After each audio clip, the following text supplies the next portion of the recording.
नाजरीन, प्रोग्राम रुपया पैसा में आपको खुश आमदीद कहते हैं। मैं बहुत सारी बातों की तैयारी करके आया था, लेकिन फिर मेरे ज़मीन ने मुझे मलामत की और मुझे कहा, अली तुम एक छोटे से एंकर हो, बड़ी बातें ना करो, बेहतर है छोटा मुंह और बड़ी बात। मुझसे यार हालात हाजरा पे बात ना ही करवाया करो। उसकी वजह यह है कि मैं सच्चा आदमी हूँ और हमारी कौम सच सुन नहीं सकती। सच बोलना तो बहुत दूर की बात, ये मैं आपको बता दूँ। तो इसलिए मैंने बहुत सोचा, मैंने कहा यार चलो किसी कंस्ट्रक्टिव मौजू पे बात कर लूँ, जबकि ये मौजू है नहीं। घर में आग लगी हो और बंदा ये बातें शुरू कर दे कि शाम में पकोड़े कैसे तले जाएंगे, तो अच्छा नहीं लगता। लेकिन मैं यही बोलूँगा कि मेरा क्योंकि बिज़नेस का प्रोग्राम है, इसलिए मेरे पास ये राइट मौजूद है कि मैं हालात आज़रा पे कोई बात करूँ ही नहीं। Yes, I have this right. मेरे प्रोग्राम का नाम रुपया पैसा है, मेरा मैंडेट बिजनेस है। दुनिया में कुछ हो रहा है, मुझे उसकी परवाह करने की ज़रूरत नहीं है, मुझे बिजनेस के मौजू पर ही बात करनी। बड़ा वावेला किया बिजनेस कम्युनिटी ने, बोला 5% इंटरेस्ट रेट कम कर दें, और बातें तो अनरियलिस्टिक करते हैं ना। आपको पता है हमारे बचपन के अंदर शादियां होती थी। एजाज भाई गौर से सुने, आपकी शादी हुई भी, आपको सुनना चाहिए। तो शादियां हुआ करती थी हमारे यहाँ। तो क्या था कि लड़का और लड़की को बिठाते थे, लड़की के वालदैन भी, लड़के के वालदैन भी साथ होते थे। एंड टाइम पे जहेज पे लड़ाई हो जाती थी। हाँ, एंड टाइम पे जहेज पे लड़ाई हो जाती थी। लड़के वालों की डिमांड ऐसी ही होती थी, बिल्कुल जैसे बिजनेस कम्युनिटी की है कि जी 5 करोड़ की बात हुई थी। लड़की वाले कहते हैं हमारी हैसियत तो 50 लाख की नहीं है भाई। तो बिल्कुल ऐसी ही हरकतें हमारी बिजनेस कम्युनिटी करती है। 5% इंटरेस्ट रेट कम कर दो कुछ तो मिल ही जाएगा। इनको लगता है यह पठान का सौदा है। IMF वाले भाईजान, मैं गया ना अमेरिका, तो वहां पे मैंने भी ऐसी हरकत की। अब मैं ये नहीं कहना चाहता छोटी हरकत या बड़ी हरकत, मैंने यही हरकत की। मैं एक दुकान में गया, उसने मुझे बोला प्राइस $20, मैंने कहा आई विल गिव $2। वो गोरी मेरी तरफ देख रही, यकीन करो, और दिल में पता नहीं वो क्या क्या बोल रही थी। मैं आपको रमजान में रोजे की कैफियत में बोल नहीं सकता, क्योंकि उसकी आंखों से पता लग रहा था ना क्या बोल रही है, आंखों से पता लग रहा था। बिल्कुल ऐसी ही हरकतें अब हमारी बिजनेस कम्युनिटी ने भी शुरू कर दी। 5% इंटरेस्ट रेट कम कर दो। उन्होंने कहा जाए उन्होंने वहीं बरकरार रखा 12% पे। वजह क्या बनी छोड़ो। मैंने जैसे बोला हालात आजरा पे बात नहीं करूंगा, लेकिन अगर खुल के करूंगा तो इकोनॉमी पे तो करने दो ना खुल के। IMF वाले बैठे हुए थे भाई, डंडा उन्होंने रखा हुआ था अपने पास, सख्ती वाला। उन्होंने कहा भाईजान देखो, इकोनॉमिक्स की किताबें हमने लिखी हैं, ये ऊट पिटांग बातें तुम लोग नहीं किया करो, क्योंकि उन्होंने की होती है सही किस्म की पढ़ाई। मैं आपको बताऊं, छोटी बात कर, बिल्कुल मुख्तसर बात करूंगा, 30 सेकंड। उनके यहाँ यूनिवर्सिटी में पढ़ने वाला बच्चा जो इकोनॉमिक्स पढ़ने के लिए जाता है ना, उसका फोकस इकोनॉमिक्स होता है। और पाकिस्तानी बच्चा जो इकोनॉमिक्स पढ़ने के लिए जाता है ना, उसको कहीं और एडमिशन नहीं मिली होती, तो वो इकोनॉमिक्स के मौजू पर बात करने का हल नहीं होता। यूनिवर्सिटी कॉलेज वो पहुंचता है इस वजह से क्योंकि वहाँ पर जो है मखलूत माहौल होता है, किसी लड़की से दोस्ती करने का मौका मिलेगा। पढ़ाई पे उसकी तवज्जो नहीं होती, तवज्जो इसकी ये होती है कि ये लड़की की तवज्जो मेरी तरफ मबजूल हो जाए, इसका फ़ोन नंबर मिल जाए। पढ़ते पढ़ते आप हो कुछ नहीं, फिर बातें ऐसी करते हो। कैसी करते हो? अब हमें ज्वाइन कर रहे हैं जनाब अतीकुर रहमान साहब, जो कि एक माशी तज्जियाकार हैं, चीज़ों के ऊपर बड़ी गिरफ्त रखते हैं, हालात पर बड़ी गिरफ्त रखते हैं। मुझे नहीं पता कि आज ये मेरे ख़यालात से मुतसादिम बात करेंगे या मेरे ख़यालात से मिलती जुलती बात। ताहम वेलकम करता हूँ आपको शो में। शुक्रिया अली, मैं आपकी बातें सुन रहा था और इतना मज़ा आ रहा था कि हम लोग मुस्कुरा कर जो है ना हंसी की तरफ चले जा रहे थे। एनीवे, आपने बात की मॉनेटरी पॉलिसी। जी मैंने मॉनेटरी पॉलिसी उस पर थोड़ी सी बात कर लेते हैं। जी करें। अली, मुझे बड़ा अजीब सा लगता है जब 500 बेसिस पॉइंट पे नीचे आ जाओ, 200 बेसिस पॉइंट पे नीचे आ जाओ, हमारी इंडस्ट्री मुतासर हो रही है, हमें प्रोडक्शन पे आसानी हो जाएगी, मैन्युफैक्चरिंग में बहुत अच्छा मौका मिल जाएगा। ये सारी बातें अपनी जगह सही हैं। ऐसा होता है जब बहुत ज़्यादा इंटरेस्ट रेट होता है या पॉलिसी रेट ज़्यादा होते हैं। अब तो पॉलिसी रेट स्टेट बैंक ने एक ऐसी जगह कर दी है कि जिस पर एक्सेस टू फाइनेंस भी आसान हो गया। अच्छा, जब पॉलिसी रेट की बात होती थी तो हमेशा हम एक बात देखते थे कि वो कहते थे यार इसमें एक्सपोर्टर्स का बेनिफिट है। जब एक्सपोर्टर्स का बेनिफिट है तो इंपोर्टर्स जो है वो डिस्करेज होंगे। लेकिन आप देखिए जैसे जैसे रेट घटाते चले गए, इंपोर्ट्स बढ़ती चली गई पाकिस्तान की और एक्सपोर्ट घटती चली गई, उल्टा हो गया। इसका मतलब है इसका इफेक्ट जो है वो कॉन्ट्ररी हो रहा था। तो इसका कोई बेनिफिट वहाँ इंपोर्ट और एक्सपोर्ट पे भी अप्लाई नहीं हो रहा, एक बात। दूसरी बात ये कि जब हम ये बात कहते हैं कि बेसिस पॉइंट्स को इतना कम कर दो, इतना डिक्लाइन कर दो, तो हमें सोचना चाहिए कि गवर्नमेंट की भी तो कोई मजबूरी है, ये स्टेट बैंक की भी कोई मजबूरी है। हमारे एक्सटर्नल अकाउंट पे पिछले दिनों प्रेशर बहुत था। अब एक्सटर्नल अकाउंट में हमारे दो चीज़ें होती हैं, मॉनेटरी पन से अगर हम उसको चेक करें तो हम देखें कि हमारा करंट अकाउंट और साथ में फाइनेंशियल अकाउंट दोनों जो है वो नेगेटिव पॉइंट ऑफ व्यू से आगे जा रहे थे। तो इसकी वजह से एक्सटर्नल अकाउंट पे हमारे प्रेशर बिल्ट हो रहा था। तो किसी तरह भी अपने फॉरेन एक्सचेंज रिजर्व्स को सेव करने के लिए हमें अपने इंटरेस्ट रेट्स को या पॉलिसी रेट्स को कम करने की ज़रूरत नहीं थी। और जो ये वाला पॉलिसी रेट है इसमें हर चीज़ बिल्कुल ठीक है। आप देखें, हमें जब पॉलिसी रेट की बात करते हैं तो हम सिर्फ एक तरफ की बात क्यों करते हैं, हम दूसरी तरफ की बात क्यों नहीं देखते कि कुछ लोगों की इन्वेस्टमेंट्स भी होती हैं, कुछ लोगों की सेविंग्स भी होती हैं, उस पर बड़ा इफेक्ट पड़ता है। हमें साथ साथ चलना है, इन्वेस्टमेंट्स को और सेविंग को साथ लेके चलना है। जितनी इन्वेस्टमेंट करें उतनी ही सेविंग आगे बढ़नी चाहिए, तब तो इस मुल्क की माशी हालत सही होती नज़र आ रही है। वरना हम किसी तरह नहीं कह सकते कि हम सिर्फ एक ढोल बजाएं, एक ही बात करते रहें और जब मॉनेटरी पॉलिसी आने का ऐलान हो तो हम यही कहें कि इतने बेसिस पॉइंट कम कर दो, इतने basis. I don't agree to that. तो ये है, चल रहा था ना चक्कर माजी में, वो 5 बोलते थे, ये 1 कम कर देते थे, ये कहते थे तो 5 लगा हुआ है, 1 कर दिया इन्होंने। एक कंपटीशन लगा हुआ है। सोचना चाहिए कि ये सारे जो बेसिक फैक्ट्स मैंने बताए हैं कि अगर उनके इल्म में है तो उसको देखते हुए, मुद्देनजर रखते हुए, ये जो अभी पॉलिसी रेट जो करंट है जिस पर रुक गए हैं, तो इस पर ही कनात करें तो ज़्यादा बेहतर है। इससे इन्वेस्टमेंट को भी फ़ायदा है और सेविंग को भी फ़ायदा है। अगर आप मेरे से पूछो तो कॉस्ट ऑफ डूइंग बिजनेस भी आसान है, ईज़ ऑफ बिजनेस भी है, मैन्युफैक्चरिंग और प्रोडक्शन को भी फ़ायदा हो रहा है, ऐसा कुछ भी नहीं है। और कंज्यूमर बिहेवियर भी चेक हो रहा है आराम से। तो ये सारी चीज़ें अगर हम इकट्ठी कर लें तो हम ये देखते हैं कि ये वाला जो पॉलिसी रेट है, इसको keeping in this situation is absolutely a correct decision. एक और मज़े की बात सुने, अब आपने छेड़ दिया तो अब आपका पसंदीदा मौजू भी डिस्कस होगा यहाँ पे। एनर्जी पर 1.5 साल से इन्होंने शोर मचाया हुआ, आपको पता होगा। और जेन्युइन बात तो खैर आपने बहुत पहले की थी, मुझे याद है जब फर्स्ट टाइम टैरिफ हाइक हुई थी तो आपने तभी शोर मचाया था और मैंने तब बल्कि आपको कहा था कि आप क्यों इतने जज्बाती हो रहे हैं। लेकिन आज मुझे एहसास हो रहा है कि उस दिन बात आपने सही की थी। बिजनेस कम्युनिटी इतने अरसे से लगी रही IPP का मामला उठाकर, ये वो, मेरे ख्याल से तो टैरिफ में कोई कमी नहीं हुई। और मैंने जहाँ तक सुना है IMF कह रही है कि आप अपने पावर सेक्टर को ठीक करो, there is absolutely no possibility in reduction of the energy tariff, जो मेरे नज़दीक अभी जो डिसाइड हो रहा है या जो समझ में आ रहा है। क्या कहते हैं आप? सिचुएशन को देखते हुए तो बिल्कुल सही लगता है आपकी बात। कोई ऐसी नहीं है जिसमें दो राय की जाए या इसमें बहस की जाए, ना ये डिबेटेबल है। और हम देख रहे हैं कि साथ साथ जब हम सोलर के थ्रू आगे बढ़ने की कोशिश कर रहे हैं, अब कॉम्पनसेशंस ले रहे हैं, एक आदमी अपने आप को जिंदा रहने की कोशिश कर रहा है सोलर के थ्रू, तो वहाँ भी कुछ ना कुछ टैक्सेस का बातें की जा रही हैं। ये क्या बातें हो रही हैं, किस तरह हो रही हैं? मेरे ख्याल से जो डोमेन उनके पास है ना, वो ये कह रहे हैं कि जो बिजली हम खरीदेंगे सोलर, जो लोग जनरेट करके ग्रिड को बेचेंगे, उनको भी हमें इतना, जो मुझे समझ में आई उस बात की, क्योंकि डायरेक्टली वो लोग सोलर पैनल पे तो नहीं आ सकते, लेकिन वो कह रहे हैं कि अगर आप वो जो कहते हैं, क्या कहते हैं, नेट मीटरिंग वगैरह उसके अंदर, तो फिर आप मुझे बताएं फिर सोलर का भी क्या फ़ायदा होगा? कोई फ़ायदा नहीं। और फिर आप नेबरिंग कंट्रीज़ को देखें कि उन्होंने कितने बेनिफिट्स दिए अपने आवाम को बिजली के इस कॉम्पनसेशन के साथ, सोलर पे जाने के लिए, ऑल्टरनेट एनर्जीज की तरफ जाने के लिए। ये सारी चीज़ों को हमारे यहाँ भी, मेरे ख्याल है, मैं एक्सप्लेन नहीं कर पा रहा हूँ, हमारे यहाँ भी कुछ ना कुछ कोई सोल्यूशन निकालना चाहिए। सोल्यूशन निकालने की जगह पे क्यों गमगीर बातें हो रही हैं, मुझे समझ नहीं आ रही। ये तकलीफ दे बातें हैं, ऐसी बातें नहीं करनी चाहिए। हमें आगे बढ़ना है, हमें देखना है कि हमने बहुत लॉसेस कर लिए हैं, हम काफ़ी बैकवर्ड चले गए, उसको उस चीज़ों को आसान बनाया आगे बढ़ने के लिए। अब अगर सोलर एक सोल्यूशन है इलेक्ट्रिसिटी के इस ह्यूज टैरिफ का और एक आम कॉमन आदमी के लिए रिलीफ है, तो मैं समझता हूँ इस रिलीफ को बढ़ाना चाहिए, इसको इनकरेज करना चाहिए, बैंक से थ्रू हो, चाहे फाइनेंशियल इंस्टीट्यूशन के थ्रू हो, चाहे हम किसी भी तरीके से करें, इसको इनकरेज करना चाहिए और इसमें इंसान को आगे बढ़ना चाहिए। कितने लोग हैं जिनके घर में, मैं इसमें एक ऐड कर दूं चीज़, असल में वो परेशान इस वजह से हैं क्योंकि लोग चले गए सोलर की तरफ।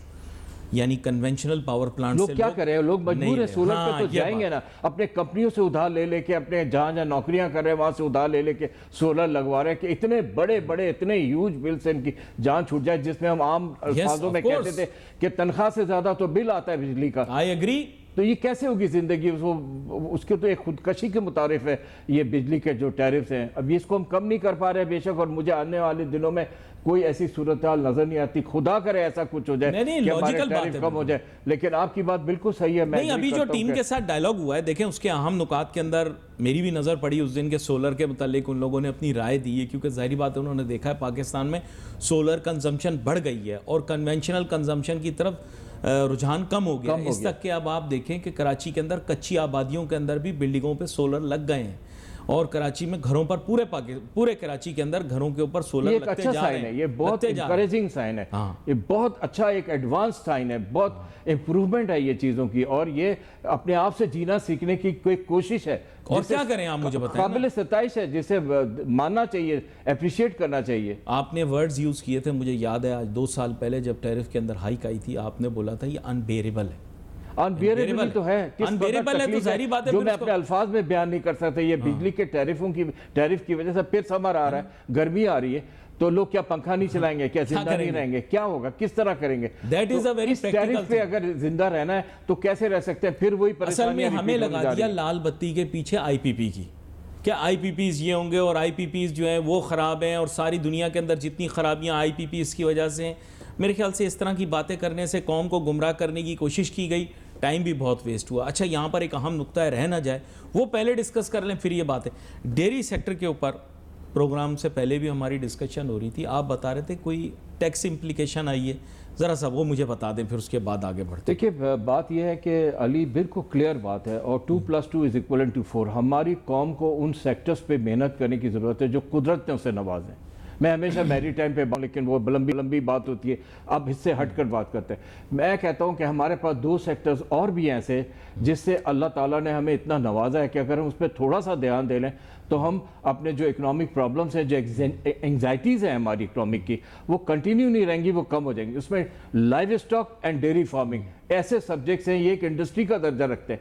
अब डेयरी फार्मिंग की अगर हम बात कर लें तो डेयरी फार्मिंग सिर्फ नाम नहीं है दूध का, डेयरी फार्मिंग सिर्फ नाम नहीं है उसकी बाई प्रोडक्ट्स का, डेयरी फार्मिंग नाम है इस बात का कि कोई 28% एक हाउस होल्ड अपने आप को और अपने बच्चों को जिंदा रखने के लिए ये डेयरी फार्मिंग की प्रोडक्ट्स और डेयरी फार्मिंग को यूज़ करता है। तो इन तमाम चीज़ों को देखते हुए हमें इस बात का ध्यान देना चाहिए कि इसको जिस हद तक हो सके, पाकिस्तान दुनिया में 3 नंबर पे था, 2 नंबर पे आया, कोशिश कह रहे हैं कि कोई ऐसा पाकिस्तान में डेयरी फार्मिंग इस तरह से आगे बढ़ रही है कि लग रहा है कि पहले नंबर पे आ जाएगा। लेकिन ये पहले नंबर पे आ जाए तो इसको संभालना भी तो है ना हम इसको संभालने के लिए अगर इसको टैक्स की छूट दें तो बेहतर होगा। अभी जो 18% GST लगा दिया है पैकेज मिल्क के ऊपर, वो एक बहुत बड़ा फाइनेंशियल बोझ है। बात ये मुकम्मल कर रहे थे डेयरी सेक्टर के बारे में, जरा अपनी बात मुकम्मल कर लें, फिर मैं अगले सवाल की जाने आता हूँ। जी, आप बता रहे थे डेयरी सेक्टर के अंदर जो टैक्स इम्प्लीकेशन सेक्टर है कि पाकिस्तान को इन सेक्टर्स को, पाकिस्तान के लोगों को इन सेक्टर्स को, बिजनेस कम्युनिटी को इन सेक्टर्स संभालना चाहिए, और गवर्नमेंट को थोड़ा ध्यान देना चाहिए कि 18% GST पैकेज मिल्क पे लगा, इससे जो है ना एक बोझ पड़ गया, एक फाइनेंशियल बोझ पड़ गया है पूरी इंडस्ट्री पे, लोगों पे जो डेयरी की प्रोडक्ट्स को यूज़ करते हैं। देखिए, डेयरी का एक बहुत बड़ा कंट्रीब्यूशन है हमारे GDP पे। आप देखिए 15% का सोल कंट्रीब्यूशन है इसका हमारा GDP पे, सिर्फ डेयरी फार्मिंग का। तो इसको जिस हद तक हो सके इसके इंसेंटिव दिए जाएँ, इसको जिस हद तक हो सके इम्प्रूव किया जाए। इसमें स्किल लेबर की कमी है, वो स्किल लेबर्स फ्राहम किए जाए, टेक्नोलॉजी की कमी है, ट्रांसफ़र ऑफ टेक्नोलॉजी हो।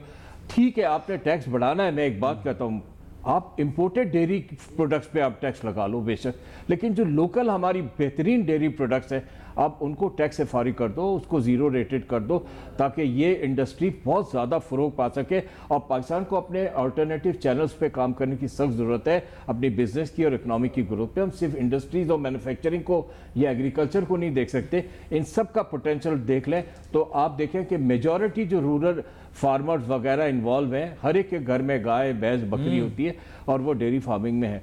तो मॉडर्न डेयरी फार्मिंग देखिए, अभी ऑस्ट्रेलिया का मैं उस दिन पढ़ रहा था तो मैं देख रहा था कि एक एक डेयरी फार्म में कोई हज़ारों भैंसें होती हैं, गाय होती हैं, बफेलोज होते हैं और पता नहीं कौन कौन होता है, और वो सारा कुछ उसके लिए उन्होंने ऐसी इक्विपमेंट्स और मशीनरीज रखी हुई हैं कि एक पूरी लाइन से उनको घास डाल रहे हैं, एक लाइन से उनका गोबर समेट रहे हैं, एक लाइन ऑटोमेटेड सिस्टम है काफी हद तक। मतलब बड़ी मॉडर्नाइजेशन, इस मॉडर्नाइजेशन की पाकिस्तान को सख्त ज़रूरत है, जिसको हम ट्रांसफ़र ऑफ टेक्नोलॉजी कहते हैं, और इसकी लेबर की सख्त ज़रूरत है। उन मुल्कों में भेज के अपने लेबर को ट्रेन कराएं। तो इस तरह ये डेयरी फार्मिंग और डेयरी इंडस्ट्री हमारी बहुत तेज़ी से आगे बढ़ सकती है। ये एक बहुत बड़ा पोटेंशियल है, वायबल पोटेंशियल है, जिसको हम कहते हैं इकोनॉमिक रिजिलियंस की तरफ अगर हमें जाना है तो हमें अपनी डेयरी फार्मिंग को इम्प्रूव करना पड़ेगा। ये बड़ा अहम नुक्ता आपने बयान किया। बहुत सारे ऐसे नेग्लेक्टेड सेक्टर्स हैं पाकिस्तान के अंदर। एग्रीकल्चर के शोबे के अंदर भी झेली सेक्टर बहुत ज़्यादा है। डेयरी फार्मिंग को बहुत सारे ममालिक के अंदर एग्रीकल्चर का झेली सेक्टर भी बना दिया जाता है। पाकिस्तान के अंदर भी फॉर्चुनेटली अनफॉर्चुनेटली एक झेली सेक्टर ही है, बिल्कुल जैसे हॉर्टिकल्चर, ये भी एक जो है वो झेली है, फ्लोरिकल्चर ये भी उसी के अंदर ही है, झेली सेक्टर। और उससे मिलता जुलता लाइव स्टॉक भी है। लाइव स्टॉक जी, दुनिया में डिमांड है गोश्त की, कहाँ कहाँ जा रहा है, उसको बढ़ाएं, इतनी एक्सपोर्ट्स को बढ़ाएं। डेयरी में भी अपनी एक्सपोर्ट्स को हमें बढ़ाना है। ये बड़ा अहम नुक्ता आपने बयान किया। ये आपने लाइव स्टॉक का मामला छेड़ के आपने बिल्कुल दिल के तार छेड़ दिए। लाइव स्टॉक एक्सपोर्ट्स शायद पाकिस्तान की उससे ज़्यादा हूँ जितनी डॉक्यूमेंट की जा रही हैं। उसकी वजह ये है कि कुछ बाअसर अफराद का भी इसके अंदर दाखिला है। पोल्ट्री भी इसके अंदर है, क्योंकि लाइव स्टॉक पहले सिर्फ लाइव स्टॉक को ट्रीट करते थे, अब पोल्ट्री को अलहदा कर दिया। फिशिंग भी है, पोल्ट्री है, लाइव स्टॉक है, उसमें इनलैंड फिशरी भी है और समुद्र वाली भी। बिल्कुल।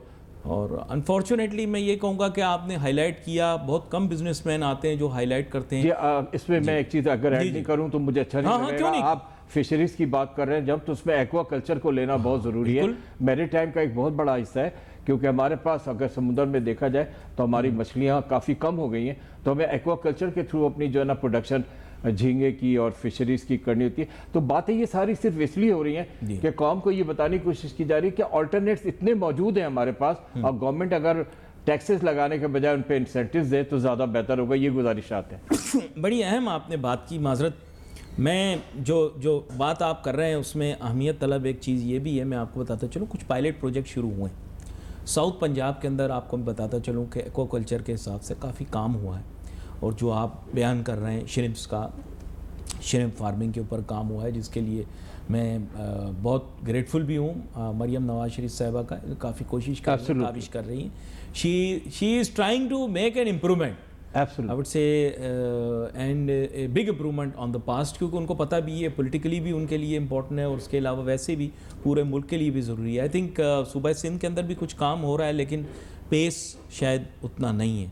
ये वो ज़मीन है जो पहले ज़ेर इस्तेमाल नहीं थी, किसी काम में नहीं आ सकती, वहाँ पर ये फार्मिंग की जा सकती है, क्योंकि ज़मीन के अंदर सेम और थोर की जो हमारे यहाँ सिंध में भी, यहाँ घारो वगैरह में बहुत ज़्यादा हो रहा है, लोग कर रहे हैं, तो काफ़ी सक्सेसफुल है वो भी। और आप देखेंगे कि उसके पोटेंशियल्स ये हैं कि बाज़ जगह से तो वो एक्सपोर्ट करने पे भी कामयाब हो गए। ज़्यादातर पंजाब से हुआ, आपने ठीक कहा, लेकिन हमारे सिंध में भी एक्सपोर्ट तक जाने की कोशिश। अच्छा, एक्सपोर्ट्स के लिए मैं वाजे करता चलूँ, अतीक साहब ने जैसे कहा कि एक्सपोर्ट का लेवल अचीव करने के लिए ना कुछ क्वालिटी कंट्रोल स्टैंडर्ड्स हैं जो अचीव करने होते हैं। फिर इन फार्म्स के अंदर टॉक्सिसिटी को भी वो लोग मेजर करते हैं। हमारे यहाँ तो हर चीज़ चल जाती है, बाहर के ममालिक के अंदर वो बिल्कुल बारीकी से इन चीज़ों की जाने। आप R&D की बात कर रहे हैं, रिसर्च एंड डेवलपमेंट की, ये तो बड़ा ज़रूरी है जी। इसके बगैर तो आपकी सब चीज़ ऐसी है जैसे एवरीथिंग इज़ मिसिंग। जब तक आप इसको नहीं लेंगे साथ तो चीज़ें इम्प्रूव नहीं होंगी। तो ये मैंने जिक्र इसलिए किया क्योंकि अतीक साहब आपके आने का फ़ायदा ये है कि एक तो किसी सियासी मौजू पर तो हमने बात करनी नहीं, इस मुल्क की बेहतरी के लिए बात करनी है। जब मुल्क की बेहतरी के लिए बात करनी है तो तमाम उन सेक्टर्स को टच कर लिया जाए। मैंने तो सुना है बहुत सारी ऐसी जगह हैं जो अभी डिजर्टिफाइड हैं, वहाँ पर भी एक्वाकल्चर का पोटेंशियल एग्जिस्ट करता है। बिल्कुल। कुछ लोगों ने मुझे बताया कि डिजर्टिफिकेशन भी जहाँ हो, अगर आप पानी का एक ज़ख़ीरा सिर्फ एक जगह बना लें तो आप वहाँ पर एक्वाकल्चर कर सकते हैं। बहुत सारी जगहों पर। फिर मैं एक रिक्वेस्ट करूँगा, वही बात कि गवर्नमेंट की तरफ से इंकरेजमेंट की सख्त ज़रूरत है। जैसे हम स्पेशल इकोनॉमिक जोन्स की बात करते रहते हैं अपने प्रोग्राम्स में, इसी तरह एक्वाकल्चर की इंडस्ट्री को भी गवर्नमेंट की तरफ से बेहतरीन बात इंसेंटिव्स की भी ज़रूरत है, और इसको थोड़ा से दिनों के लिए टैक्स फ्री और टैक्स हॉलिडे भी आपको करना होगा। तो क्या होगा कि ये आप देखेंगे इस तेजी से ये कारोबार आगे बढ़ेगा। पिलाटों से तो बाहर निकले ये पिलाटों से बाहर नहीं निकल पा रही हमारी प्यारी ये जो सिस्टम वाले। मैं क्या कह पिलाट देखें, पिलाटों के ऊपर टैक्स की छूट के आगे भी हमें बढ़ना है। एक ट्रेडिशनल जो चीज़ है ना माहौल, उससे हट के हमें डाइवर्सिफाई करना है, उन जगहों पे जाना है जिसमें डेयरी फार्मिंग का आपने बहुत तफसीली इस वक्त जिक्र करवा लिया।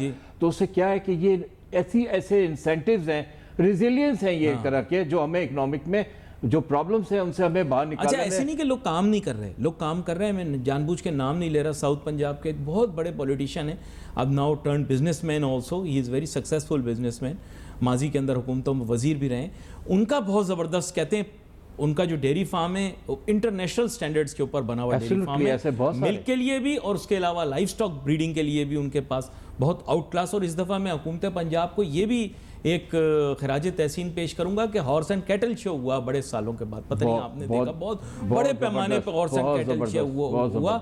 और जो अंग्रेज़ बहादुर जो था उसकी बड़ी जहन चलता था, वो अंग्रेज़ बहादुर बार बार हॉर्स एंड कैटल शो करता था, उससे वो पूरा एनिमल सेंसस लेता था, प्रोडक्टिविटी जज करता था, जिसे डेयरी फार्मिंग कह रहे हैं, पर एनिमल जो यील्ड दूध की भी ये लोग इसको भी काउंट करते हैं। और जैसे ऑस्ट्रेलिया की इन्होंने मिसाल दी, ऑस्ट्रेलिया के अंदर पर एनिमल कितने दूध दे रहा है ये मेजर करते हैं वो लोग, साइंटिफिक मेथडोलॉजी यूज़ करके। इवन के ये जो ममालिक हैं यूरोप के, जो स्कैंडिनेवियन कंट्रीज़ हैं जो मशहूर हैं इसके लिए मिल्क प्रोडक्शन के लिए, वहाँ पे जनाब आप देखें कैसी जो आपने टेक्नोलॉजी की बात की, हा, और जो वैल्यू एडिशन के लिए जो चीज़ें बनाते हैं और वो बनाते हैं, ये चीज़ मतलब पनीर जिसे वैल्यू एडिशन के साथ साथ वो एक चीज़ पे और भी ध्यान देते हैं, और वो है स्टोरेज कैपेसिटीज़ को इम्प्रूव करते हैं। जितनी जदीद स्टोरेज कैपेसिटीज़ होंगी डेयरी फार्मिंग में, डेयरी फार्मिंग उतना फ्लोरिश करेगा, उतना आगे बढ़ेगा, और उतना हम नियर टू आवर एक्सपोर्ट आ जाएंगे। और आप हैरान होंगे कि अगर हमारा कंपैरिजन किया जाए मिल्क प्रोडक्शन का versus value addition of milk products का, तो आप हैरान रह जाएंगे नाजरीन, पाकिस्तान इस मामले में बहुत पीछे।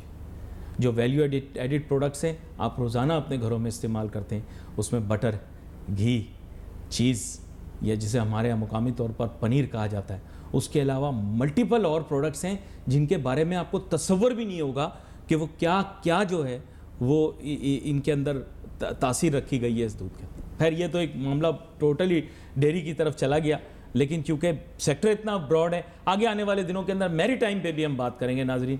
आगे आने वाले दिनों के अंदर आपको ज़रूर दावत देंगे। अतीक साहब, आज प्रोग्राम का हमारा वक्त ख़त्म हुआ चाहता है। Which is on Facebook Ali Nasir, हमारी टीम को इजाज़त दीजिए। अल्लाह हाफ़िज़।